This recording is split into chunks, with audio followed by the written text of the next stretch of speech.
സമയത്താണോടി മുറ്റം തൂക്കുന്നത്? അല്ലെങ്കിൽ വൈകുന്നേരം മുറ്റടിച്ചില്ലാന്ന് പറഞ്ഞ അമ്മ അവിടെ തുള്ളണോ? അത് ഞാൻ മുറ്റം തൂത്തോളാം, നീ അകത്ത് കയറിപ്പോ. പിന്നെ മേലനങ്ങാതെ നോക്കിക്കൊള്ളണം, കട്ടിപ്പണിയൊന്നും ചെയ്യരുത്, പറഞ്ഞേക്കാം. മുറ്റടിക്കണോണ്ട് എന്താ അമ്മേ കുഴപ്പം? ഇങ്ങ് തരാനേ. പറഞ്ഞാ മനസ്സിലാവാത്ത കുറെ മക്കള്. ഇടി ഞാൻ ഇതൊക്കെ കഴിഞ്ഞ് വന്നവളാ, എനിക്കിതെല്ലാം അറിയാം. എന്തറിയാന്നാ? അതറിയാതെ നീ ഇനി പോകത്തില്ല. നീ നിനക്കൊന്നും മനസ്സിലായില്ല, നീ കയറി പോടിയകത്തോട്ട്. ഞാനിവിടെ നിക്കോളൂ. അങ്ങനെ പറയാൻ പറ്റൂലല്ലോ. എടി പറയുന്നത് കേൾക്കുന്നതാ നിനക്ക് നല്ലത്. പുതിയ ന്യായങ്ങളും കൊണ്ട് വന്നിരിക്കുന്നു. പുതിയ ന്യായോ? എന്തെന്നാ പറയണോ? പുതിയ ന്യായങ്ങളാ. ആരും ആരോടും ഒന്നും പറയുന്നില്ല, അതാ പുതിയ ന്യായം. മനസ്സിലായാ? അമ്മേനെ വല്ല പൊട്ടനും കടിച്ചു? പൊട്ടനല്ല, ചെട്ടി കടിച്ചു. ഇപ്പൊ എന്താ പറയുന്നത്? കയറി പാടിയകത്ത്. ഞാനേ എന്താ മക്കളെ ഒരു കാര്യം കൂടെ പറഞ്ഞോട്ട്. പിന്നെ സന്ധ്യാസമയത്ത് പുറത്തോട്ട് ഇറങ്ങുന്നെങ്കിലേ ആണി വല്ലതും കയ്യിൽ വെച്ചേക്കണം കേട്ടോ. പക്ഷികളൊക്കെ പറക്കുന്ന സമയമാണ് സന്ധ്യാസമയം കേട്ടോ. കയറിപ്പോ അല്ലെങ്കിൽ തലയിലൊരു തുണിയെങ്കിലും ഇട്ടേക്കണേ. കയറിപ്പോ. പറഞ്ഞാൽ മനസ്സിലാവാത്ത എന്ത് ചെയ്യാനാണെന്ന് പറയാ. പിള്ളേരുടെ ഓരോ കാര്യങ്ങള്.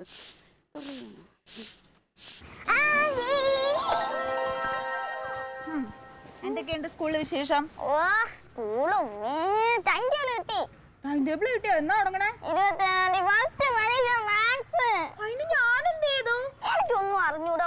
നിനക്കൊന്നും അറിഞ്ഞൂടെങ്കിൽ ഇന്ന് മുതൽ മുഴുവൻ സമയം ഇരുന്ന് പഠിച്ചോണം. ഭയങ്കര പാട്. നിന്റെ അമ്മ കേക്കണ്ട, നല്ല അടി കിട്ടും. അയ്യോ, പറയുമ്പോ ഒരു അമ്മയുടെ നിനക്ക് ഒരു സൂത്രം പറയട്ടെ. എന്ത് സൂത്രം? നിനക്ക് ഒരു കുഞ്ഞു വാവ വരാൻ പോണം. അനിയമാവ് വേണോ അനിയത്തിമാവ് വേണോ? അനിയത്തി മതിയാ? ഇടി അനിയമാവ് മതി. ഇടി അപ്പൊ ഇവിടുത്തെ മാമനെയും നിന്റെ അമ്മയും പോലെ രണ്ടുപേര്.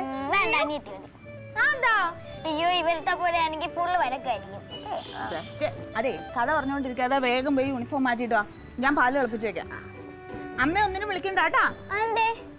ഒന്നും ഇല്ല, നീ പോയിട്ട് വാ. വരുമ്പോ ബുക്ക് കൊണ്ടുവരാ, ആന്റി പഠിപ്പിച്ചു തരാം. വേഗം പോയിട്ട് വാ.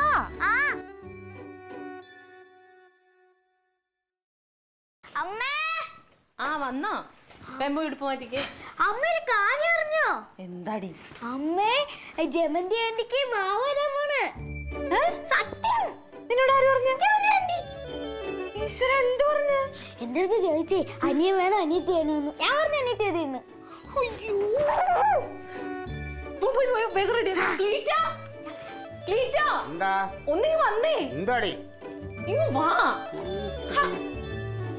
വർക്ക് ചെയ്തുകൊണ്ടിരുന്ന സാധനമാണ് ഇത്. ഒരു സാധനം ഇവിടെ വർക്ക്.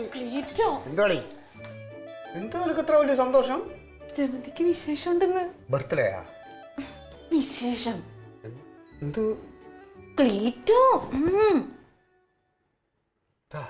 ഗർഭിണിയാന്ന്. ദൈവമേ, എന്റെ പ്രാർത്ഥന കേട്ട്. അതെങ്ങനെ ശരിയാവും? എന്താ ശരിയാവാത്തത്? അത് വലിയ ചതിയായി പോവില്ല? എന്തെന്ന്?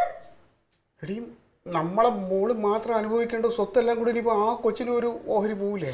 കത്തിയിട്ട് കുത്തി കൊല്ലി ഞാൻ. എന്റെ ആങ്ങളൊക്കെ ഒരു കൊച്ചുണ്ടാവും മനുഷ്യന് ഇവിടെ നേർച്ചയും കഴിച്ചിട്ട് നടക്കുക. അപ്പം ആങ്ങളെ സംഭവം ശരി തന്നെ. നമ്മുടെ മോള് പെങ്കൊച്ച, അതിനെ വെറുതെ അങ്ങനെ ഇറക്കി വിടാൻ പറ്റുമോ? മഹാപ്രാക്ക് പറയല്ലേട്ടോ നിങ്ങള്. പോയി അവർക്ക് എന്തെങ്കിലും മേടിച്ചിട്ടുണ്ടോ? മസാല ദോശയും കുറച്ച് ഫ്രൂട്ട്സ് ഒക്കെ മേടിച്ചിട്ടുണ്ടോ? ചെല്ല്. അൻസറിന്റെ കടയിൽ പോയിട്ട് പപ്പായും പൈനാപ്പിളും വാങ്ങിക്കട്ടെ. നിങ്ങൾ ഒന്നും മേടിക്കണ്ട, ഒരു മസാല ദോശ മേടിച്ചു തരാൻ പറ്റുമോ? ഓ, മേടിച്ചു തരാം. പൈസ ഇല്ല കേട്ടോ, ഇതൊന്ന് ശരിയാക്കിട്ട് പോവാം. അതൊക്കെ അവിടെ വെക്ക് ക്ലീറ്റോ. ചെല്ല് ക്ലീറ്റോ. കാശില്ല. കാശാ? കാശ് രാവിലെ നിങ്ങൾക്ക് 100 രൂപ തന്നാ എന്തിയെ? 100 രൂപയിൽ 50 രൂപ ഉള്ളൂ. അത് മതി, 50 രൂപയ്ക്ക് മേടിച്ചാൽ മതി. ചെല്ലുന്നു സമാധാനിട്ടിരിക്കും.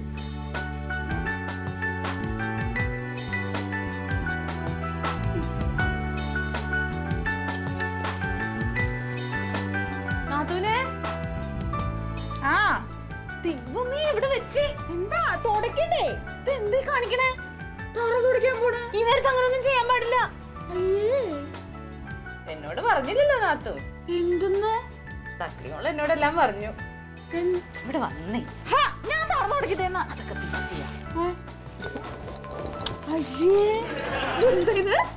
എന്നോടല്ലേ നാത്തൂനെ പറയേണ്ടത്. ഞാൻ എന്തോരം പ്രാർത്ഥിച്ചിട്ടുണ്ടെന്ന് അറിയോ? ഇനി ഇമ്മാതിരിയുള്ള പണിയൊന്നും ചെയ്തേക്കരുത്. അതൊക്കെ അവൻ ചെയ്തോളൂ. അല്ലെങ്കിൽ തൊട്ടപ്പുറത്ത് ഞാനുണ്ട്, അങ്ങോട്ട് വന്നോ.